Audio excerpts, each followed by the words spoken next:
Capítulo 42. Desenvolvimento e serviço. A vida cristã é mais importante do que muitos creem. Não consiste somente em delicadeza, paciência, doçura e bondade. São essenciais estas graças, mas há também necessidade de coragem, força, energia e perseverança. O caminho que Cristo nos traça é um caminho estreito e exige abnegação. Para entrar nesse caminho e passar pelas dificuldades e desânimos, requerem-se homens fortes. Precisam-se de homens de fibra, homens que não estejam à espera de ver seu caminho aplanado e removido todos os obstáculos, homens que alentem com zelo novo os desfalecidos esforços dos trabalhadores desanimados e cujo coração esteja inflamado de amor cristão e cujas mãos sejam fortes para a obra do Senhor. Alguns dos que se entregam ao serviço missionário são fracos, sem energia, sem entusiasmo e facilmente desanimáveis. Falta-lhes a iniciativa. Não têm aqueles positivos traços de caráter que dão a força para fazer alguma coisa, o espírito e energia que iluminam o entusiasmo. Aqueles que desejam sucesso devem ser corajosos e otimistas. Devem cultivar não só as virtudes passivas, mas as ativas. Respondendo com doçura para afastar a ira, devem possuir a coragem de um herói para resistir ao mal. Com a caridade que tudo suporta, carecem de força de caráter para que sua influência exerça um poder positivo. Algumas pessoas não têm firmeza de caráter. Seus planos e objetivos não têm uma forma definida, nem consistência. São de muito pouca utilidade prática no mundo. Esta fraqueza, indecisão e ineficácia deve ser vencida. Há no verdadeiro caráter cristão uma indomabilidade que não pode ser adaptada nem submetida por circunstâncias adversas. Devemos ter fibra moral, uma integridade que não ceda à lisonja, nem à corrupção, nem às ameaças. Deus deseja que aproveitemos todas as oportunidades de assegurar uma preparação para a sua obra. Espera que lhe submetamos todas as nossas energias e conservemos o coração atento à sua santidade e responsabilidades terríveis. Muitos dos que são classificados para fazer um trabalho excelente obtêm pouco porque pouco o empreendem. Muitos atravessam a vida como se não tivessem nenhum grande objetivo, nenhum ideal a atingir. Uma das razões por que tal sucede é avaliarem-se abaixo de seu valor real. Cristo pagou um infinito preço por nós e deseja que nos mantenhamos à altura do preço que custamos. Não vos contenteis em atingir um ideal abaixo. Não somos o que poderíamos ser e o que Deus quer que sejamos. Deus concedeu-nos faculdades de raciocínio, não para que fiquem inativas ou sejam pervertidas por ocupações terrenas e sórdidas, mas para que sejam desenvolvidas ao máximo, refinadas, santificadas, enobrecidas e empregadas no avanço dos interesses de seu reino. Ninguém deve consentir em ser uma simples máquina acionada pelo espírito de outro homem. Deus nos concedeu poder para pensar e agir, e é agindo com cuidado, pedindo-lhe sabedoria, que podemos tornar-nos aptos a desempenhar posições de responsabilidade. Mantende-vos na personalidade que recebestes de Deus. Não sejais a sombra de outra pessoa. Esperai que o Senhor opere em vós, convosco e por vós. Nunca penseis que já aprendestes o suficiente e que podeis afrouxar agora vossos esforços. O espírito cultivado é a medida do homem. Vossa educação deve continuar através da vida inteira. Deveis aprender todos os dias e pôr em prática os conhecimentos adquiridos. Lembrai-vos que em qualquer posição em que servirdes, estáis revelando motivos, desenvolvendo caráter. Seja qual for vosso trabalho, fazei-o com exatidão, com diligência. Vencei a inclinação de procurar uma ocupação fácil. O mesmo espírito e princípios que animam o trabalho de cada dia irão se manifestar através de toda a vida.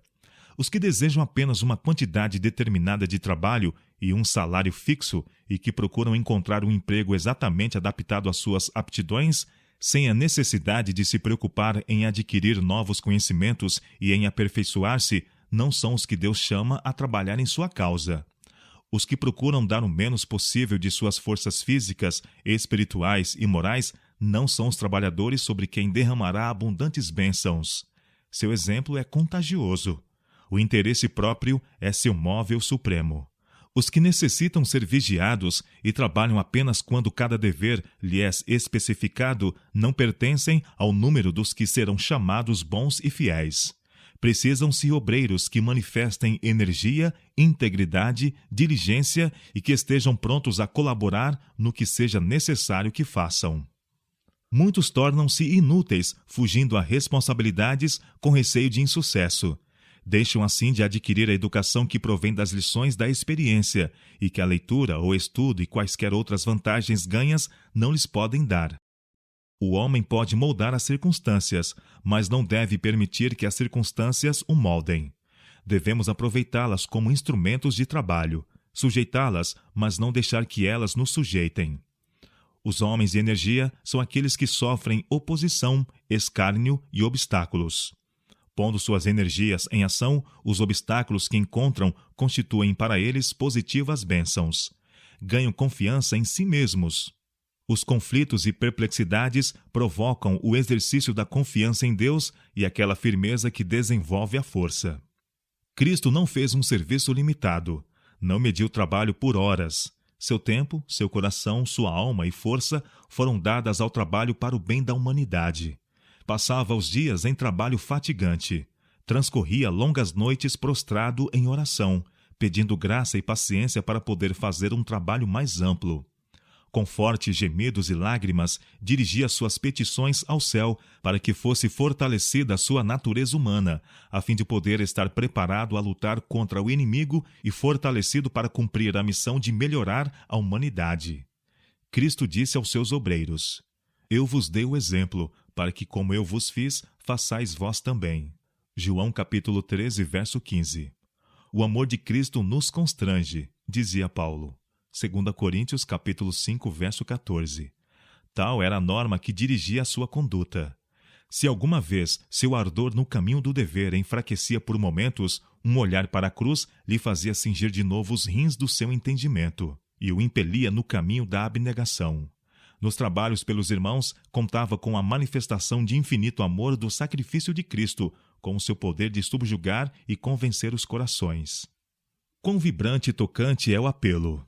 Já sabeis a graça de nosso Senhor Jesus Cristo, que, sendo rico, por amor de vós, se fez pobre, para que pela sua pobreza enriquecesseis. 2 Coríntios capítulo 8, verso 9. Sabeis a altura de que ele desceu, a profundeza de humilhação a que se sujeitou. Seus pés caminharam na senda do sacrifício e não se apartaram dela até que deu sua vida. Para ele não houve descanso entre o trono do céu e a cruz. Seu amor pelo homem levou-o a aceitar todas as indignidades e a suportar todos os abusos. Paulo admoesta-nos: não atente cada um para o que é propriamente seu, mas cada qual também para o que é dos outros. Filipenses capítulo 2, verso 4. Pede-nos também que possuamos o sentimento que houve também em Cristo Jesus, que, sendo em forma de Deus, não teve por usurpação ser igual a Deus, mas aniquilou-se a si mesmo, tomando a forma de servo, fazendo-se semelhante aos homens. E achado na forma de homem, humilhou-se a si mesmo, sendo obediente até a morte, e morte de cruz. Filipenses capítulo 2, versos 5 a 8. Paulo ansiava profundamente que a humilhação de Cristo fosse vista e compreendida. Estava convencido de que se os homens pudessem ser conduzidos a considerar o sacrifício estupendo feito pela majestade do céu, o egoísmo seria banido dos corações. O apóstolo se detém demoradamente sobre ponto após ponto para que possamos compreender de alguma forma a maravilhosa condescendência do Salvador a favor dos pecadores. Ele dirige primeiro a atenção para a posição que Jesus Cristo ocupava nos céus, no seio do Pai.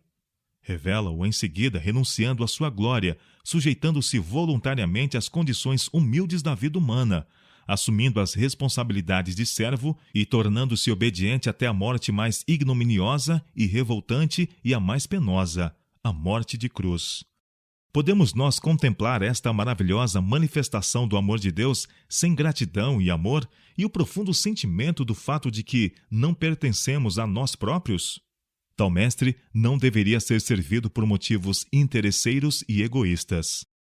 Sabei, diz Pedro, que não foi com coisas corruptíveis como prata ou ouro que fostes resgatados. 1 Pedro capítulo 1, verso 18. Oh, se isso bastasse para conseguir a salvação do homem, quão facilmente podia ter sido realizado por aquele que disse: Minha é a prata e meu é o ouro. Ageu capítulo 2, verso 8. Mas o pecador não podia ser resgatado senão pelo sangue precioso do Filho de Deus. Aqueles que, deixando de apreciar este sacrifício maravilhoso, se eximem do serviço de Cristo, perecerão no seu egoísmo.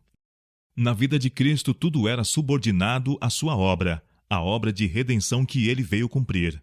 A mesma consagração, renúncia e sacrifício, a mesma submissão às prescrições da palavra de Deus devem ser manifestadas em seus discípulos. Todo o que aceita a Cristo como seu Salvador pessoal ansiará pelo privilégio de servir a Deus.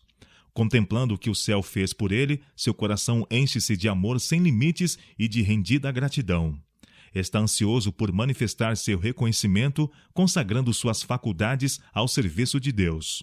Suspira por mostrar amor a Cristo e aos seus remidos. Ambiciona trabalhos, dificuldades, sacrifícios. O verdadeiro obreiro na causa de Deus fará o melhor, pois que assim fazendo pode glorificar seu mestre. Procederá retamente a fim de respeitar as reivindicações de Deus. Esforçar-se-á por melhorar todas as suas faculdades. Cumprirá cada dever com os olhos em Deus. Seu único desejo será que Cristo possa receber homenagem e perfeito serviço. Há um quadro representando um boi parado entre um arado e um altar, com a seguinte inscrição: pronto para um ou para outro. Pronto para o trabalho do campo ou para ser oferecido sobre o altar do sacrifício. Tal é a posição do verdadeiro Filho de Deus, pronto para ir aonde o dever o chama, negar-se a si mesmo, sacrificar-se pela causa do Redentor.